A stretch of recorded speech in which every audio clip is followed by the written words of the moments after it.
Muy buenas a todos. Hoy, en lugar de hablar de una historia, hablaré de tres de terror. Esta no es una historia larga, es un conjunto de historias cortas, ¿de acuerdo?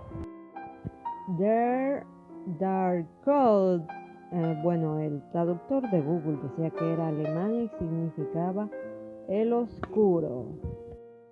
El protagonista, Iván, nos cuenta que va a hacer un proceso de liberación relatando algo que ocurrió 5 años atrás, aunque por las imágenes yo diría que pasó más. No sé si es por la oscuridad que se ve mucho mayor o solo es de esos varones que por alguna razón lucen con más edad de la que tienen.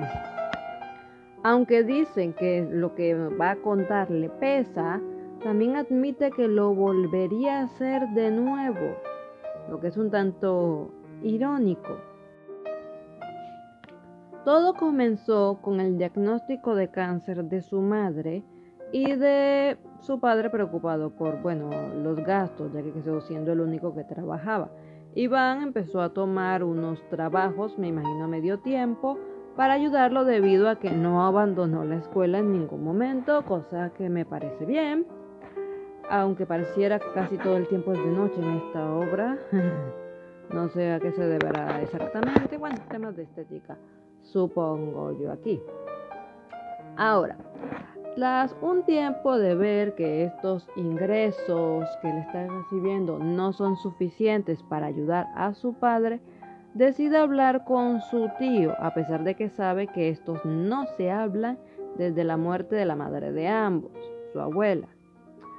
Ahora, su tío lo recibe y habla de darle una ayudita ahí, haciéndole de asistente en su laboratorio, debido a que este ha estado estudiando química. Y tras una charla se nota que entiende el tema de lo que está trabajando su tío y le demuestra cierto interés.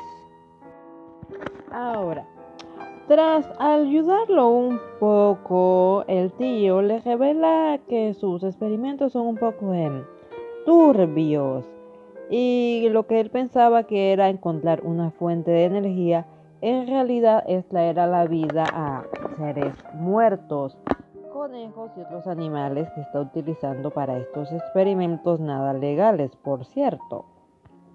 El señor se muestra algo esotérico con un libro que entre otras cosas tiene alquimia, el cual asegura haber estudiado de manera científica, es cuestionable, y le asegura que puede traer a la vida a las personas porque con todos sus estudios ha llegado a la conclusión de que es factible.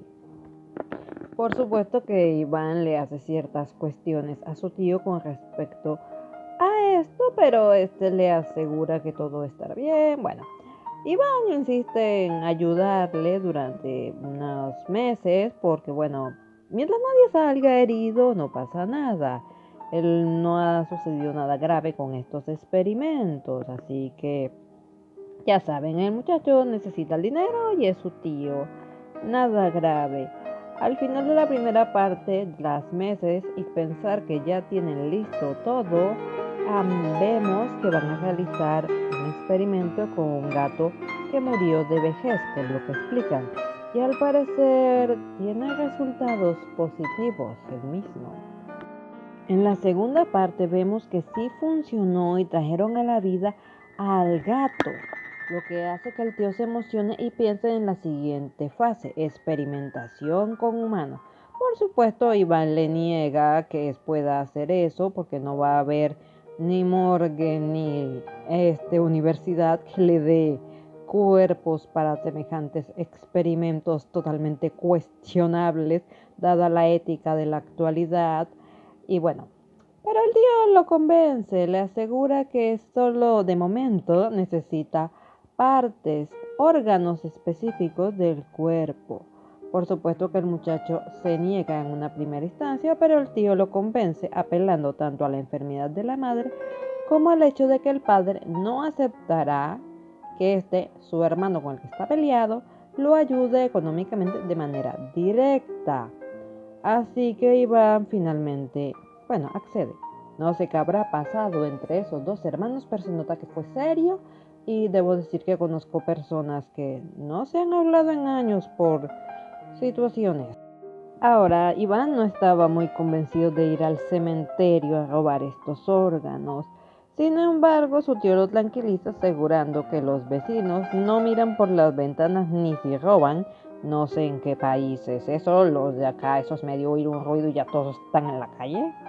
O sea, ni idea de dónde es ese sitio, para nada. Luego le asegura que el vigilante del cementerio es básicamente el borracho del pueblo. Desde luego que Iván, nerviosísimo, va a realizar su trabajo de ladrón de tumbas, a buscar los órganos con mucho cuidado y por supuesto supremamente inquieto por lo que pueda sucederle. Iván asegura que se sentía perseguido aunque no hubiese nadie en la calle y también que el olor a muerto no lo dejaba en ningún momento, cosa que, bueno, siempre inquieta.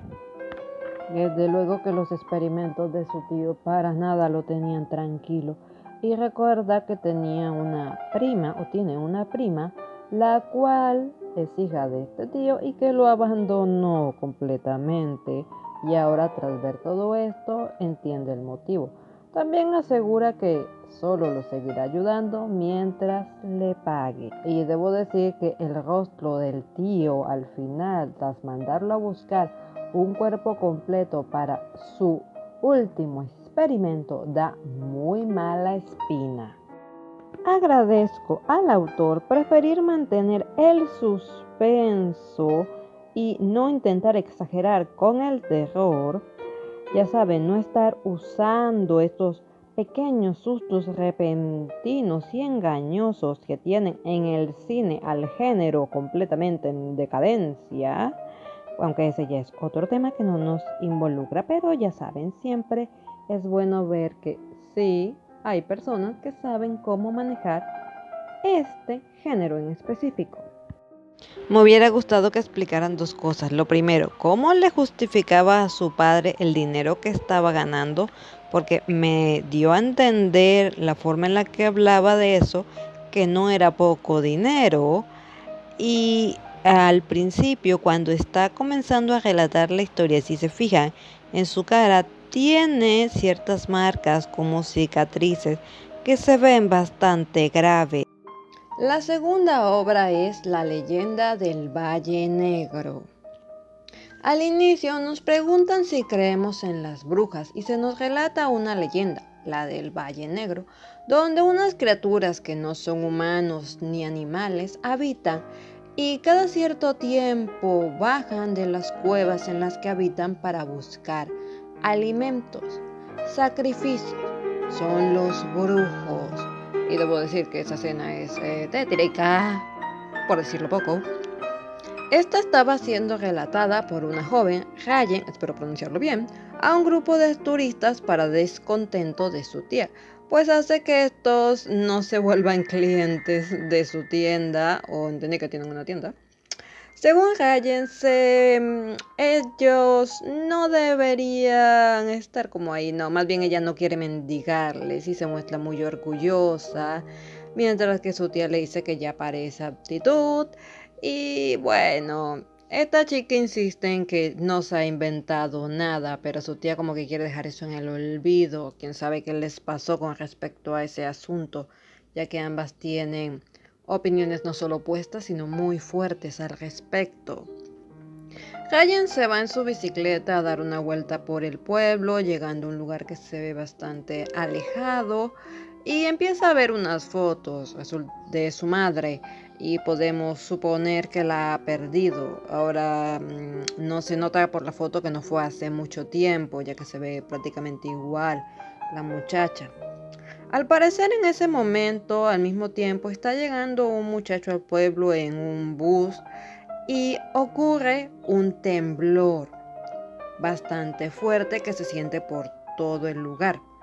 Tras eso podemos ver al muchacho mencionar algo que nos indica que ha estado en el sitio antes. Al día siguiente, Ryan sale de la escuela y escucha a un grupo de compañeras hablando sobre ir a un lugar, pero no mencionan en voz alta qué sitio es. También comentan acerca del temblor, pensando que las réplicas no pueden ser más fuertes. He visto suficientes noticias para saber que eso no es verdad.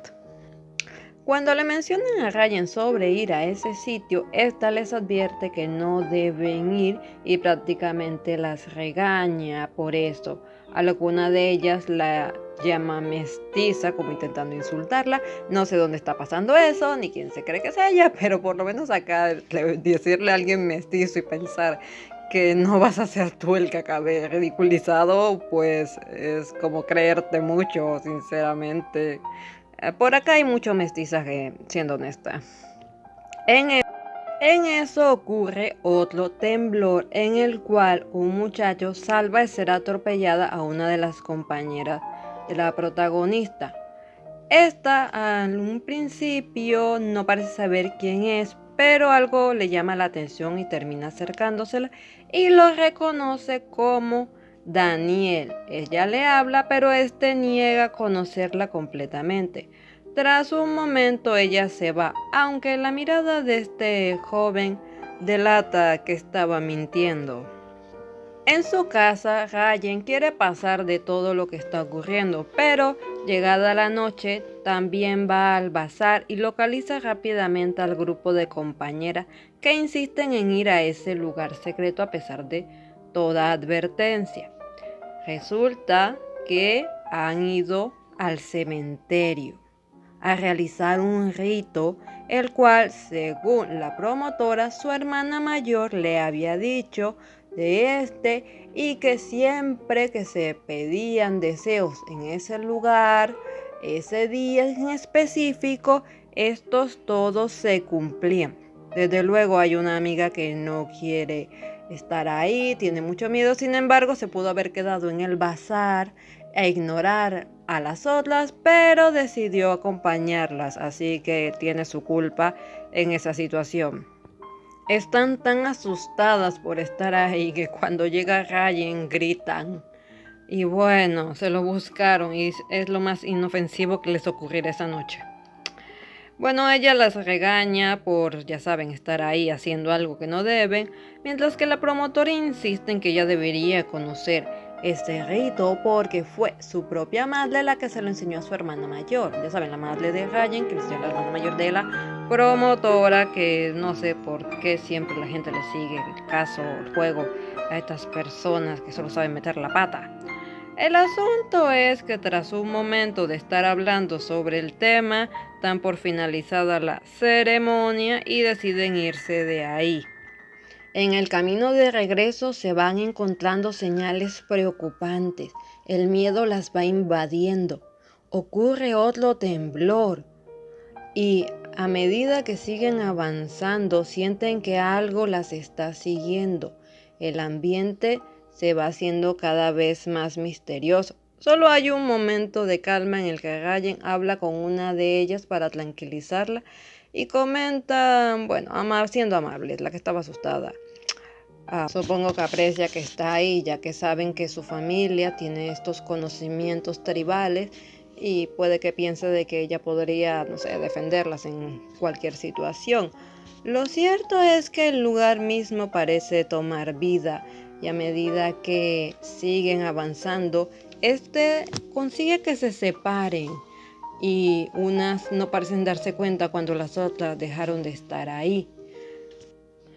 Una de ellas comienza a actuar muy extraño, la llaman Mónica, y a medida que la detallan podemos notar que no solo su conducta es extraña, sus manos se ven muy inusuales y lo que esté pasando es inquietante como algo muy malo para ella y posiblemente para las otras.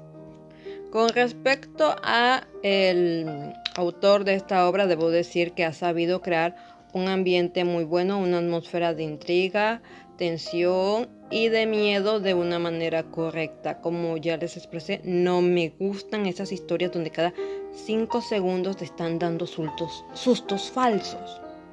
Para que vean que sí hay buen talento a la hora de escribir historias de este tipo. Y sí, también está de más de mencionar que el arte está muy bien logrado, está muy bonito, no solo diseño de personajes, sino también las viñetas como tal. Los fondos están muy bien detallados para el tipo de historia que es. Y sí, es una interesante situación la que se nos está presentando aquí. Jackson, un gato en un mundo posapocalíptico. Sí, el género de zombies ya me tiene algo cansada o muy cansado debido a la explotación de las últimas 2 décadas. Sin embargo, esta historia está desde el punto de vista de un animal, un gato que ahora es vagabundo, pero que nos cuenta que solía ser doméstico, con un buen cuidador y una casa en la que vivía felizmente hasta que llegaron, ya saben, los zombies. Este no pudo hacer más que esconderse y ver cómo su humano moría o era vilmente asesinado sin que éste pudiera hacer nada. Y dice que cuando él murió, también una parte de él. Ahora en la ciudad está solo, buscando un poco de paz, pero hasta los perros se han vuelto monstruos y está en una mala situación. Paz ya no va a encontrar, según él mismo. Ahora debe cazar por su cuenta, y aunque tiene los instintos básicos, todos sus años de sedentarismo y comodidad hacen que no tenga sus sentidos o las habilidades bien desarrolladas. Carece de la experiencia de un cazador y se le está dificultando encontrar la comida que necesita. Y no hay mucho que pueda hacer al respecto. Más quizá esperar que pueda encontrar algún humano que quede vivo, el cual lo alimente, situación que va muy complicada. No parece quedar un solo humano vivo en esa ciudad. Jackson es guiado por su olfato hasta un centro comercial en el que afortunadamente para él encuentra algo de comida, una salchicha que afortunadamente las hacen para que duren. Detrás suyo vemos una sombra que es luz inquietante. Afortunadamente para Hudson es un perro que se encuentra normal, no está contaminado por la infección zombie. Este le pide que no huya y le explica que necesita su ayuda debido a que está viejo, está enfermo y en sus espaldas lleva a un gatito que se ve que aún está en edad de que alguien más lo cuide trágicamente. Quizá no tenga los elementos que la hacen tan aterradora como las otras dos anteriores, sin embargo estamos viendo a un grupito pequeño de animales tratar de sobrevivir tras un desastre que seguramente ocasionó a algún humano irresponsable, porque así somos los humanos.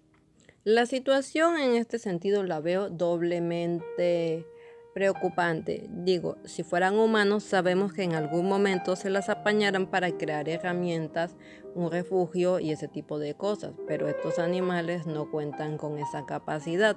Sus instintos básicos son diferentes a los nuestros y lo más probable es que solo puedan permanecer escapando de un lugar a otro, y si llegasen a tener un refugio sería temporal, ciertamente. Me gustaría que me dijera si les gusta que traiga un video con varias obras o sigo trayéndolas una por una. Eso es todo por mi parte, chao.